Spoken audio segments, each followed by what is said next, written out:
분위기를 조금 전달해 드리면은 좀 패닉 상태였어요. 뱅크 오브 아메리카 분석 보니까 이거 5.5%도 돌파할 수 있다 네. 뭐 이런 분석도 나오더라고요. 여기에서 금리를 하락시킬 만한 재료가 있냐? 그렇진 않은 것 같아요. 미국의 재정 적자가 줄지 않을 것 같다. 네. 거기에서 정부 지출은 더 늘어나고 그러면 국채 발행이 늘어나는 거 아니냐. 거기에서 연준이 계속 QT로 보유량을 줄이고 있기 때문에 거기에서 나타나는 장기금리의 기간 프리미엄 확대가 가장 주요한 요인인 것 같아요. 마침 또 이스라엘 사태와 같은 돌발적인 이슈에서 미국이 지원금을 계속 주겠다라고 하기 때문에 재정 적자가 줄어들 것 같진 않아요. 5%에서 5% 중반까지 가는 거 아니냐.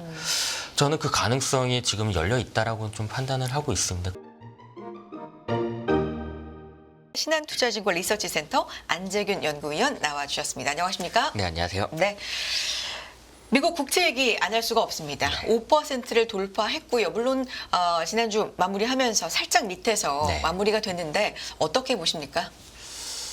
사실 이 금리가 이 정도까지 속도가 굉장히 가파르게 올라갈 거라고는 예상을 했었던 부분도 하신 분들도 있겠지만 대부분은 아니었던 것 같아요. 위원님만 그러신 거예요? 아니면 같이 일하시는 네, 대부분- 어떤 사무실 분위기도 그렇습니까? 네, 금리가 네. 이렇게 올라가면 안 되는 데가 아. 대부분의 분위기라고 보시면 돼요. 근데 저는 조금 올라갈 거다라고는 네. 했는데 저도 4.5에서 4.7 정도까지는 봤었는데 5%를 또 순간적으로 넘어가잖아요.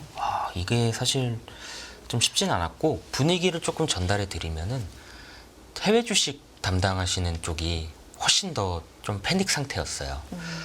이 정도는 가면은 주가에도 영향이 있을 거다. 부정적인 영향이 좀 있을 거다라는 네네. 거죠. 실제로 4.7, 5%이 사이에 안착을 하려고 하니까 주가도 좀 힘이 없는 걸 보면은 그 우려는 진짜 현실화가 좀 되는 것 같습니다. 그야말로 현장 분위기도 좀 패닉이었다 전해주셨는데 물론 방향성을 어느 정도는 예측을 했지만 이거는 굉장히 급격하고 네. 강도도 좀 세다 이렇게 들립니다. 네. 그러니까 5%라는 게 굉장히 그만큼 네. 좀 의미가 있고 상징적인데 뱅크 오브 아메리카 분석 보니까 이거 5.5%도 돌파할 수 있다 네. 뭐 이런 분석도 나오더라고요. 물론 그런 좀 극단적이고 네. 센 분석이 있는 반면에 5% 밑에서 좀 하향 안정화가 될 것이다라는 분석도 있습니다만 어느 쪽이십니까? 사실 여기에서 더 올라간다라고 얘기하면은 거의 아픈 사람한테 약은 안 주고 더 막 뭐라 하는 꼴이 될 것도 같기는 한데요. 사실 이게 저희가 생각했었던 상단에서 5%까지 가는 속도는 굉장히 빨랐거든요. 네. 여기에서 금리를 하락시킬 만한 재료가 있냐. 그 전에 상승시켰었던 요인들이 약화가 됐느냐인데 그렇진 않은 것 같아요. 일단 금리 상승의 가장 큰 요인이 결국은 장기금리 중심에 올라갔었던 건데 네. 경기 좋았었던 것도 맞고요. 그렇지만 지금 중요한 거는 미국의 재정 적자가 줄지 않을 것 같다. 네. 거기에서 정부 지출은 더 늘어나고 그러면 국채 발행이 늘어나는 거 아니냐. 거기에서 연준이 계속 QT로 보유량을 줄이고 있기 때문에 거기에서 나타나는 장기금리의 기간 프리미엄 확대가 가장 주요한 요인인 것 같아요. 근데 이것이 지금 단계에 해소될 문제냐? 여기에서 중요한 거는 미국 재무부가 우리 이제 지출 줄일게. 재정 적자도 줄일 거고 국채 발행 안 하겠습니다라고 하면은 해결될 수도 있겠죠. 근데 사실 정부의 정책이라는 거는 그렇게 갑자기 뒤집을 수가 없는 거고 마침 또 이스라엘 사태와 같은 돌발적인 이슈에서 미국이 지원금을 계속 주겠다라고 하기 때문에 재정 적자가 줄어들 것 같진 않아요. 거기에서 좀 보게 되면은 지금에서의 금리 상승을 일으켰었던 요인들이 전혀 완화된 게 없다. 그러면은 뭐 타사의 분석이나 뭐 이런 거를 봐도 5%에서 5% 중반까지 가는 거 아니냐. 저는 그 가능성이 지금 열려 있다라고 좀 판단을 하고 있습니다. 그래서 저도 주변에서 질문들을 굉장히 많이 받았어요. 네, 어디까지 5%까지 갈까? 갔을 때 어느 정도까지 열어야 되느냐. 솔직히 레벨은 중요하지 않다. 그렇지만 우리가 지금 심리적으로 완전히 붕괴가 된 상태고 앞서서 설명드린 대로 상승에 대한 요인들이 전혀 완화된 게 없다라고 보면은 5% 초중반대까지는 그냥 넘어갈 수도 있다. 그 얘기는 지금 미국채 2년물 금리가 5% 초반인데 장단기 스프레드 역전이 해소되는 구간까지 우리가 감안을 한다라고 가정을 해보면 미국채 10년 금리가 5.2, 5.3까지 갈 수 있을 만한 환경도 분명히 열려 있다라고 판단할 수 있을 것 같습니다. 장단기 스프레드 해소 시점이라든지 이런 걸 여러 가지를 감안한다면 5.2에서 5.3까지는 좀 열어둘 필요도 네, 물론 있을 레벨의 것 같다. 구체적인 숫자는 지금은 뭐 그렇죠. 의미가 네네. 크진 않은 것 같습니다. 네. 지금 말씀 주신 것 중에 사실 뭐 미국 10년물 국채를 왜 이렇게 끌어올리느냐 네. 요인이 뭐냐에 대해서는 뭐 여러 가지가 지금 좀 네. 섞여 있습니다만 한 가지라기보다는 수급적인 것도 그렇고 뭐 기간 프리미엄도 그렇고 생각보다 너무 경기가 좋다 뭐 여러 가지 지표들 뭐 굉장히 많이 섞여 있는 것 같아요. 근데 하나하나 좀 짚어보면 미국 연방 적자가 1조 7천억 달러라고 합니다. 그러니까 팬데믹 이후 그 제외하고는 최대 네. 지금 규모인데 내년 계획을 봐도 그렇고 채권 발행은 늘 수밖에 없는 상황이잖아요. 그러면 금리 하방보다는 상방 쪽으로 더 열어둬야 되는 게 단순하게 생각해서는 맞는 거 아닙니까? 네, 그러니까 모든 거에서 이제 수요와 공급이 그렇죠. 중요한 요소인 거고 네. 특히 국채 같은 경우에는 공급을 조절을 할 수가 있는데 이게 이제 정부의 정책하고 연관이 되는 거잖아요. 네. 사실 국채로 발행해서 조달한 자금을 아무 때나 쓸 수는 없는 거예요. 다 계획이 있고 우리가 이렇게 쓰겠습니다. 이걸 이제 의회에서 승인을 해주는 거고 그렇기 때문에 계획이라는 게 있는 거기 때문에 그렇죠. 사실 국채 공급이 늘어난다라고 네. 하면은 이거는 사실 일시적인 요인이라고 보긴 어려워요. 중장기적인 관점에서 아 국채가 많이 늘겠구나. 그러면은 사람들이 생각을 하겠죠. 이게 이제 늘어날 수밖에 없으면 금리가 올라갈 거라는 기대를 하게 되고 그러면 일단은 수요를 조금 줄일 가능성들이 좀 있다라는 거고요. 지금이 딱 그런 상황인 것 같아요. 근데 여기에서 이제 중요한 거는 수요초가 과연 언제쯤에 국채에 대한 매수를 늘릴 거냐. 이 정도면 이제 금리가 많이 올라갔을 거고 반영을 하느냐인데 사실 금리에 가장 민감한 쪽이 뭐 운용사라든지 아니면은 뭐 다른 좀 단기 투자의 성향들을 가진 기관들일 텐데 그들은 금리가 추가적으로 올라갈 거라고 보면 수요를 줄일 수밖에 없어요. 그럼 나머지에서 이제 금리 레벨하고 상관없이 절대적인 투자 매력을 보고 들어가는 이른바 뭐 개인이라든지 연금 뭐 이런 쪽에서는 여기에서 조금 더 늘어나면 좋을 텐데 아직까지는 그런 모습들이 좀 감지가 안 되고 있어요. 물론 미국은 3분기 때까지 개인 투자자들이 굉장히 많이 국채를 많이 샀다라고 좀 나오고는 있어요. 그렇지만 개인 제외하고는 사실 크게 지금 수요를 늘릴 만한 상황은 아니기 때문에 결과적으로 봤을 때는 수요와 공급이 모두 지금 불일치한 이 불균형된 상태인 거고 당장에 해소가 될 것 같지는 않습니다. 말씀해 주신 뭐 개인 기관 말씀해 주셨는데 나라와 나라 간의 국채를 사고 파는 걸 보자면 네. 미국채를 좀 많이 사준다고 하는 뭐 아시아 쪽에선 중국이나 일본 상황도 네. 오히려 정리를 하는 시점으로 거의 정리를 많이 상당 부분 좀 했지 지금 사줄 만한 여건이 양쪽 다 아니다라는 금융 환경으로 봤을 때는 발행은 늘고 사줄 사람은 없고 네. 가격은 더 떨어질 수밖에 없는 수요와 공급의 아주 단순한 원리로 이렇게 볼 수밖에 없지 않나라는 생각도 계속 듭니다. 네, 말씀 주신 대로 사실 네. 중국은 계속 미국채 보유량을 줄여요. 네. 근데 이게 한 2016년도 이후부터 계속 줄거든요. 사실 중국이 미국채를 줄이는 거는 어제 오늘 일이 아니기 때문에 지금에서의 금리 상승에서 주요한 매도 주체라고 보기는 어렵습니다. 그렇군요. 그렇지만 일본은 확실히 엔화가 굉장히 지금 가치가 낮고 환해지 비용을 고려했을 때는 미국채 금리의 매력은 별로 없어요. 그렇기 때문에 일본의 주요 기관들, 뭐 개인 투자자들도 마찬가지로 미국채를 늘릴 만한 환경은 아닌 것 같아요. 그렇지만 우리가 지난 9월 말 기준으로 미국채 보유량을 봤을 때 외국인들의 보유량은 늘었어요. 중국하고 일본은 별로 안 늘린 것 같은데 늘렸다라고 하는 거는 다른 이제 외국 기관들, 우리나라도 마찬가지로 외환 보유고를 투자함에 있어서는 미국채 보유를 대부분 많이 가져가거든요. IMF 기준으로 한 60에서 70%는 될 거예요. 그들은 아직까지는 여전히 좀 사주고 있는데 그럼에도 불구하고 미국 국채를 외국인들이 이제 안 사는 거 아니냐. 결과적으로는 미국 국채에 대한 신뢰도가 조금 낮아졌다라고 좀 볼 수가 있는 거고 그런데 여기에서 공급 때문에 신뢰도가 하락인 거면은 공급을 줄이면 되는데 사실 계속 그럴만 하면은 뭐 우크라이나 사태가 터지고 또 괜찮을 만하면 이스라엘 사태가 터지고 제가 그때 연휴 지나고 여기 한번 나와서 이스라엘 사태가 주는 의미 그래서 저는 좀 중장기적으로 이스라엘을 계속 지원하는 거를 강조를 한다라고 하면 재정 적자가 늘 수밖에 없고 그럼 미국 국채에 대한 신뢰도 하락일 수도 있다라고 말씀을 드린 바가 있는데 처음엔 안 그랬거든요. 그래서 미국 국채 금리가 하락하고 안전자산 선호에 있길래 내가 잘못 봤나 보다 이렇게 생각을 했지만 지금에서는 다시 좀 그런 우려들로 좀 해석을 좀 달리하는 것 같아요. 그거는 아마 바이든이 이스라엘까지 갔다 왔지만 이스라엘 지원을 계속 해주겠다고 하잖아요. 재정 적자가 늘어날 수밖에 없는 환경인 것 같습니다. 제가 이제 여러 가지 이런 의견도 있던데요 하고 좀 다른 의견들도 이제 어떻게 생각하시는지 여쭤보고 있는데 네. 모건 스탠리 쪽에서는 또 이런 얘기가 있습니다. 지금이 국채 매수에 굉장히 좀 매력적인 네. 가격대다. 뭐 그런 생각을 하실 수도 있잖아요. 채권 쪽에 관심이 있으신 분들이라면 맞습니다. 네. 가격대적으로. 왜냐하면 고점이 어디냐 저점이 어디냐는 정확하게 짚을 수는 없으니까 알 수는 없습니다. 이 정도까지면 매력적이지 않나라는 생각을 하실 수도 있는데 사실 좀 조심스럽기도 한 게 그렇게 매력적인 구간 아닌가요? 라고 얘기한 지가 꽤 됐거든요. 네. 그럼에도 불구하고 지금 금리가 계속 오르다 보니까 네. 조심스럽긴 합니다만 어떻습니까? 사실 굉장히 만감이 교차해요. 네네. 우리가 채권 투자가 좋다라고 했던 거는 연초부터 이야기했었던 것 그러니까요. 같아요. 근데 거기에서 금리가 더 올라갔단 말이죠. 그럼 가격 매력도를 좀 보면은 더 가격이 빠졌으니까 신규 투자자들 입장에서는 지금은 적기가 아닌가 싶기도 해요. 그렇지만 우리가 계속 이 정도면은 괜찮겠지라고 했었던 레벨이 계속 지금 하락을 하는 이 단계가 변동폭이 굉장히 크게 나타났었고 그럼 여기에서 우리는 한 가지 고민을 해야 될 것 같아요.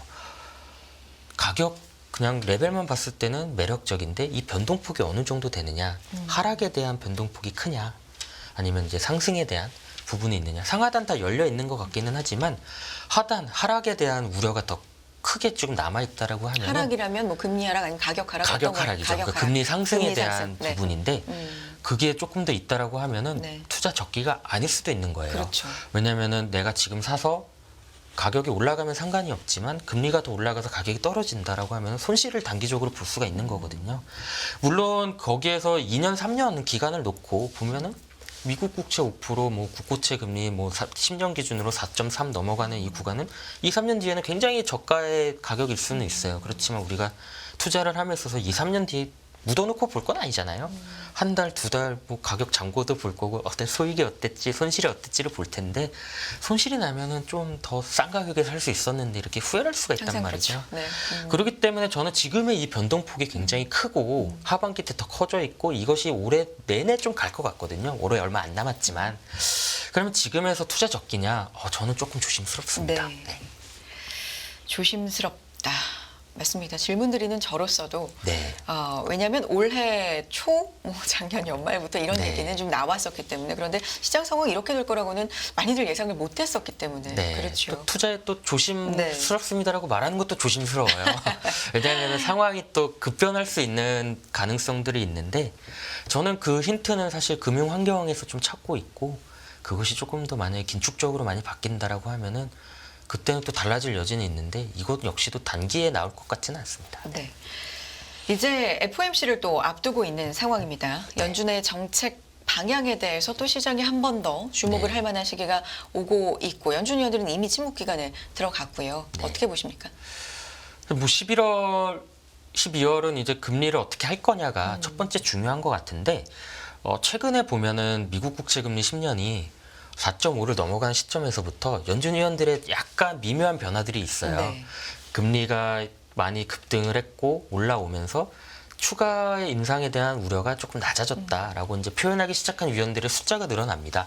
그 얘기는 연준도 지금의 금리 급등세를 굉장히 주의 깊게 보고 있다라는 거고 거기에 따라서 긴축 효과가 작용을 하는 거기 때문에 추가 인상에 대한 필요성을 낮추는 부분들도 좀 나올 수 있을 것 같습니다. 근데 그런 얘기들이 지금 이제 미국채 10년이 5%에 더 가까워져 있기 때문에 제가 볼 때는 11월 그리고 연내에 동결 가능성이 조금 더 커졌다라고 평가할 수 있을 만한 대목인 것 같아요. 네. 그렇지만 이제 우리가 요새 주목을 하는 거는 그래 기준금리 동결 우리도 어쨌든 그렇게 생각을 하고 있는데 공급이 저렇게 늘어나는 국채 공급이 늘어나는 상태에서 QT를 계속 진행하는 것이 과연 이제 옳은 정책일 거냐에 대한 부분들도 좀 있는 것 같습니다.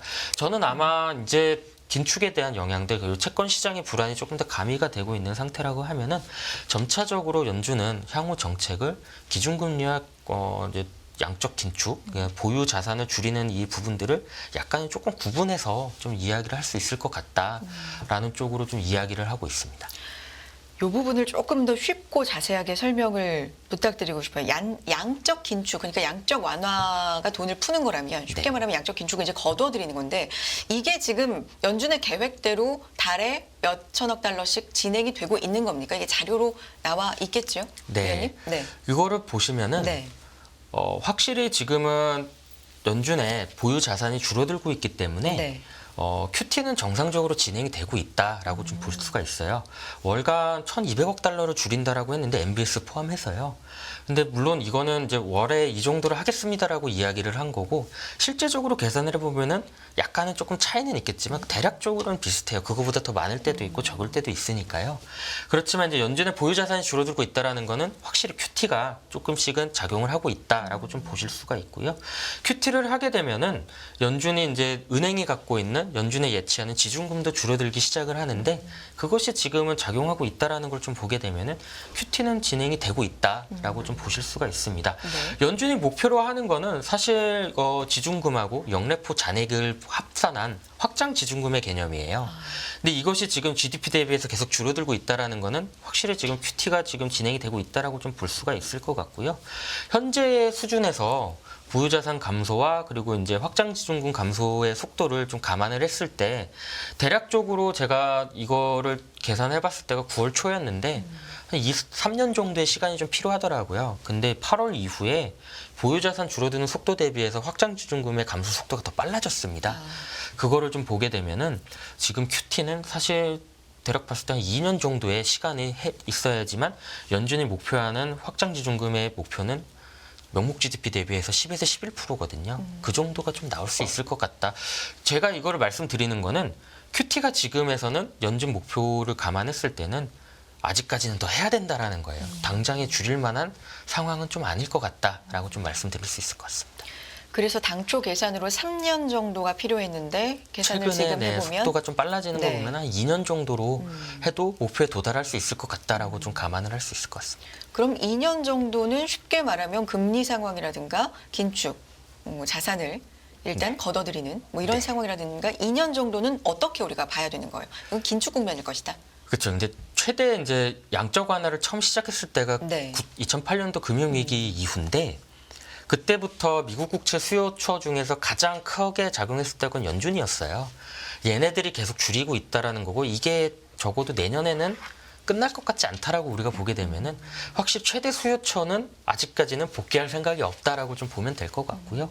그 얘기는 그것을 이제 딴 쪽에서 다른 수요자들이 메꿔줘야 되는데 그것이 언제일 거냐라가 이제 가장 중요한 포인트가 되겠죠. 근데 지금에서는 아직까지 뭐 개인 제외하고는 미국에 따른 뭐 운용사라든지 뭐 펜션, 보험사들 이런 쪽에 대규모로 늘리는 단계가 아니기 때문에 확실히 수요에서는 조금 공백이 조금 이어질 수 있을 만한 환경인 거고 그 얘기는 장기 금리가 쉽게 내려오지 못하겠구나. 기준금리도 고금리 수준에서 장기화가 될 것 같지만 시장금리 역시도 하락할 만한 수요적인 측면에서는 다소 조금 부족해 보이는 게 좀 사실이다라고 좀 보실 수가 있습니다. 이제는 뭐 고금리로 얼마나 오래 가느냐기 때문에 사실 인하에 대한 얘기는 나오지도 않습니다만 네. 어쨌든 굉장히 인하 시점도 당초보다는 뒤로 좀 밀린 감이 있더라고요. 내년도 2분기 사실은 얘기했었는데 이제는 뭐 연말까지도 네. 밀리는 분위기 같습니다. 어떻게 보세요? 향후 이제 연준의 정책을 보면은 네. 기준금리 조정하고 QT는 조금 이제 구분해서 할 것 같다라고 말씀을 드렸는데 기준금리 조정은 진짜 경기에 달려 있는 것 같아요.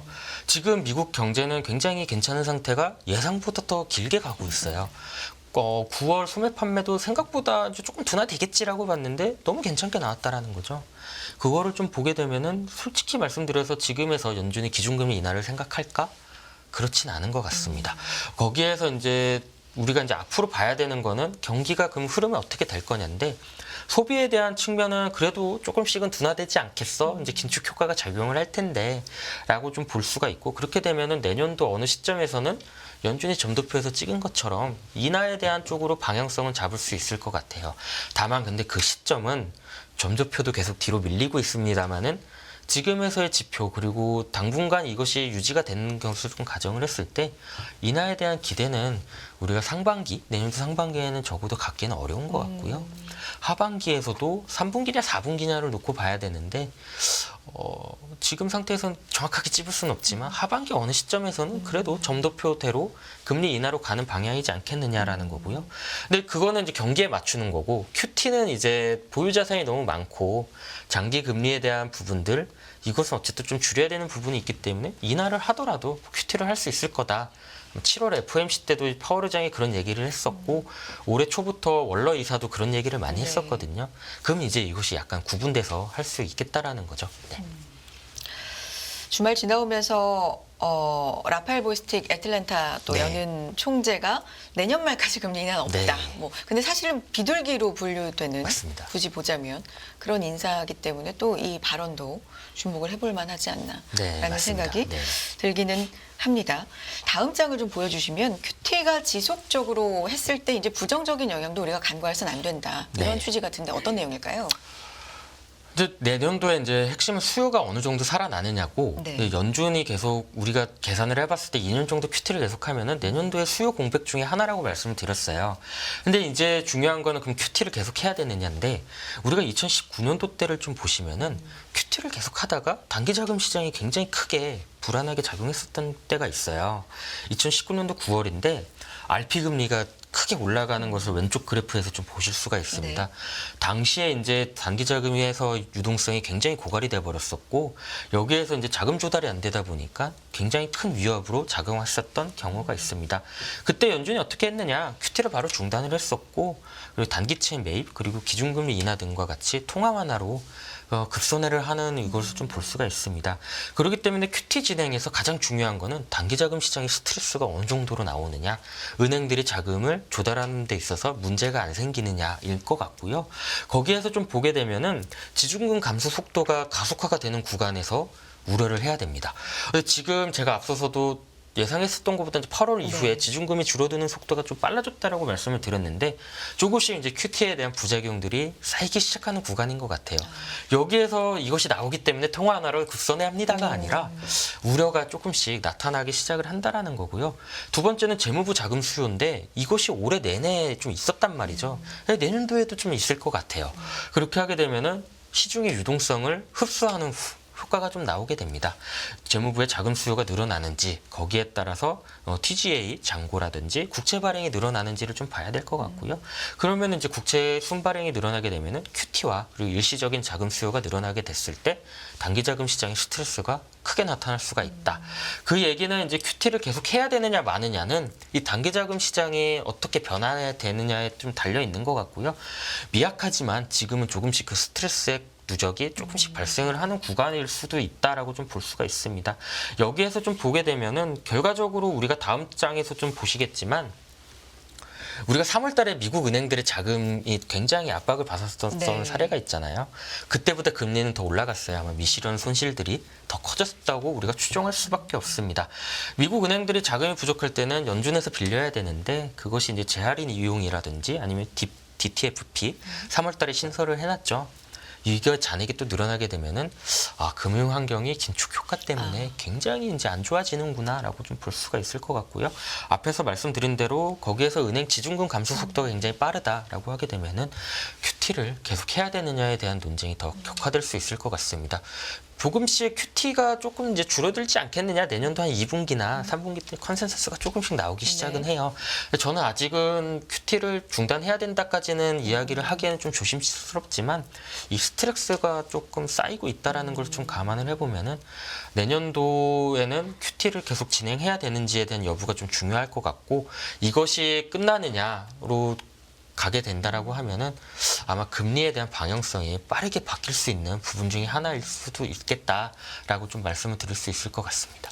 미국의 실적 발표 초반에 이제 시즌을 알리면서 발표됐던 주요 대형 금융은행 쪽의 실적들은 상당히 좀 생각보다 견조하고 괜찮게 나왔거든요.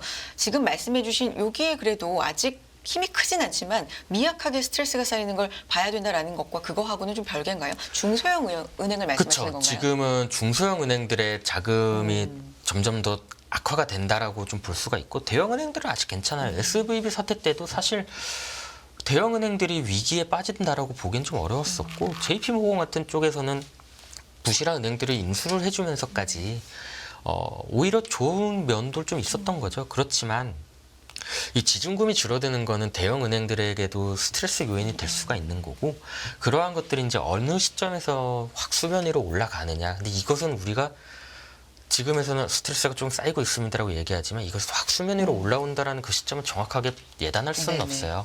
그렇지만 좀 조심해야 되는 구간들은 조금씩 생기고 있다라는 거죠.